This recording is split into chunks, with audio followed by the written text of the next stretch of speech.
আন্তর্জাতিক নারী দিবস উপলক্ষে আজ আমরা শুনব শক্তি ফাউন্ডেশনের কয়েকজন নারী কর্মীর সফলতার গল্প।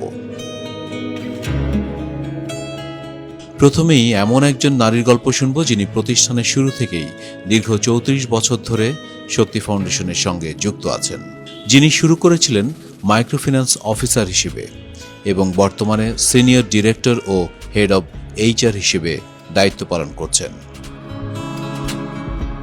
1992 সালে আমরা যাত্রাটা শুরু করি শক্তির সাথে, আমার কাজ শুরু হয়। তখন আমরা প্রথম যে আমাদের ওই চ্যালেঞ্জগুলো ছিল ওগুলো খুব মারাত্মক ছিল, কারণ তখন আমরা একেবারেই নতুন, আমরা কিছু বুঝতাম না, জানতাম না যে কী করলে কি হবে, কিন্তু আমরা কিছু করব। আমাদের সবার মনের মধ্যে একটা ইচ্ছা ছিল, একটা ধারণা ছিল যে আমরা কিছু করব। এই যে নারীদের জন্য কিছু করা, এই যে একটা আমাদের চিন্তাধারা ছিল, এবং এটার উপরেই নির্ভর করে শুধু এইটুকুর উপরে ভর করে কিন্তু আমরা আগাচ্ছিলাম। তখন অনেকগুলো চ্যালেঞ্জ ছিল।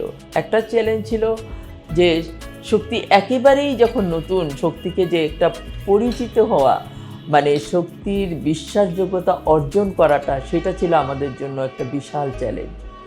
মানে এই যে আমরা যাদেরকে নিয়ে কাজ করি আপনারা জানেন, তখন আমরা একদম কিন্তু বস্তি, ঢাকা শহরের বস্তি লেভেল, যেখানে নাকি পলিথিনের ঘর ছিল, উপরে ছাদটা ছিল পলিথিনের ঘর, হয়তো বেড়ার ছিল, টিনের ছিল, অনেক ঘর ছিল, কিন্তু তখন পলিথিনের যে বস্তি, একদম পিওর বস্তি ছিল। এখন ঢাকা শহরে এটা খুব কমই দেখা যায়। তো সেই বস্তিতে আমরা কাজ করেছি এবং তাদের মধ্যে একটা বিশ্বাসযোগ্যতা অর্জন করা, সেটা ছিল আমাদের জন্য একটা বিশাল চ্যালেঞ্জ। এছাড়াও আমরা কিন্তু ওদের মানে আমাদের সদস্যদের সাথে, যে প্রথম দিকে সদস্যদের সাথে এই বিশ্বাসযোগ্যতাটা অর্জন করার জন্য তাদের কাছে তাদের যে চাহিদা, তাদের যে মতামত, সেটাকেই আমরা প্রাধান্য দিতাম, ওইভাবেই আমরা কাজ করতাম। ফলে কিন্তু ওরা আস্তে আস্তে একটা বিশ্বাস করে যে হ্যাঁ, শক্তি একটা প্রতিষ্ঠান হতে যাচ্ছে, একটা নির্ভরযোগ্য প্রতিষ্ঠান। আমি যদি আমার একটা সদস্যের কথা বলি, আজকে একটা সদস্য ছিল, যে ছিল সদস্যটা একটু নিম্নমানের ছিল, যার জন্য নিম্নমান বলতে কি একটু অন্যরকম ছিল বলেই কিন্তু আমরা কেন্দ্রভিত্তিক কাজ করতাম। তখন 30 জন মহিলাদেরকে নিয়ে একটা কেন্দ্র হতো, 5 জনের একটা গ্রুপ হতো, 30 জন নিয়ে একটা মহিলা হতো। বাকি 29 জন মহিলাই তাকে নিবে না, যেহেতু তার সামাজিকভাবে ওখানে ওইরকম নাই, তাকে সবাই একটু খারাপই মনে করতো চরিত্রগত দিক থেকে। সত্যি কথা বলতে কি, এটা আমার জীবনে একটা বিশাল আমি এখনও ভুলতে পারি না, এটা আমার এখনও মনে পড়ে যে ওই নারীকে আমি কিন্তু প্রতিষ্ঠিত করেছিলাম। একদিকে আমি ওদেরকে বুঝিয়েছি যে আপনারা ওকে সুযোগ দেন, ইভেন কি আমরা যেখানে বসতাম সেখানে ওকে ঢুকতে দিত না, এতটা অইচ্ছুক ছিল সে।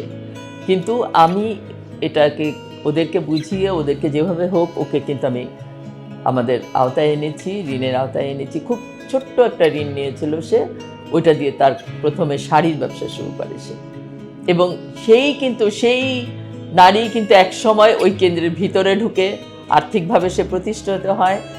ওই সে তখন পাইকারি থেকে কিনে বেশ বড়, তখন তার 4-5 জন সেলসম্যান ছিল, যারা ওর কাছ থেকে নিয়ে অন্য জায়গায় বিক্রি করত। এটা আমার জন্য একটা গ্রেট অ্যাচিভমেন্ট।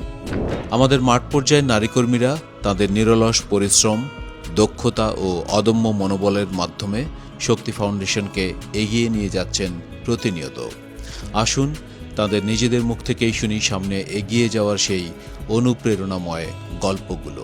আমি শক্তিতে জয়েন করে একটা জিনিস আমার ভালো লাগে, আমরা রাস্তায় চলতে ফিরতে একটা টিচার বলেন বা একটা ব্যাংকার বলেন, সবার যে সম্মানটা আছে, যে স্যার বা ম্যাডাম বলে সালাম দেয়, আমাদেরকেও কিন্তু রাস্তাঘাটে আমাদের ক্লায়েন্টরাও আমাদেরকে এইভাবেই সালাম দেয়। শক্তি ফাউন্ডেশন নারী বান্ধব এবং কর্মী বান্ধব প্রতিষ্ঠান। এখানে আমরা নারী পুরুষ উভয়ই কাজ করি। একজন নারী কর্মী সম্মান রক্ষার্থে শক্তি ফাউন্ডেশন জিরো টলারেন্স। নারীর এই অগ্রযাত্রায় পাশে আছে শক্তি ফাউন্ডেশন।